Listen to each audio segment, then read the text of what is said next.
Le jeune Autrichien Thomas Acherer a marqué l'histoire en réalisant le tout premier double backflip lors de la compétition de surf freestyle à la Wingfoil World Cup, qui se tenait au Brésil.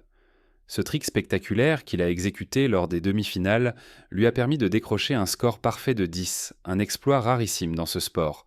Cette performance impressionnante l'a placé en bonne position pour remporter l'événement, prouvant non seulement sa maîtrise technique, mais aussi son audace sur l'eau.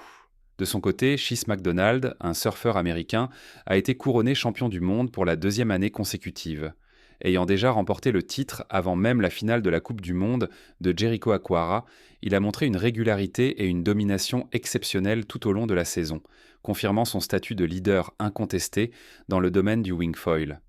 Dans la compétition féminine, l'Espagnole Nia Suardiaz a survolé la saison en remportant sa quatrième victoire consécutive, une série qui lui a permis de décrocher le titre de championne du monde avec une grande facilité. À seulement 17 ans, Suardiaz a non seulement dominé le surf freestyle, mais elle a également brillamment remporté 2 titres de championne du monde en free-fly slalom, une discipline exigeante où les athlètes réalisent des courses intenses sur des parcours très serrés. Ses succès ont fait d'elle une figure montante dans le sport. Le free-fly slalom, qui met l'accent sur la vitesse et la précision sur de courtes distances, est une discipline très différente du surf freestyle.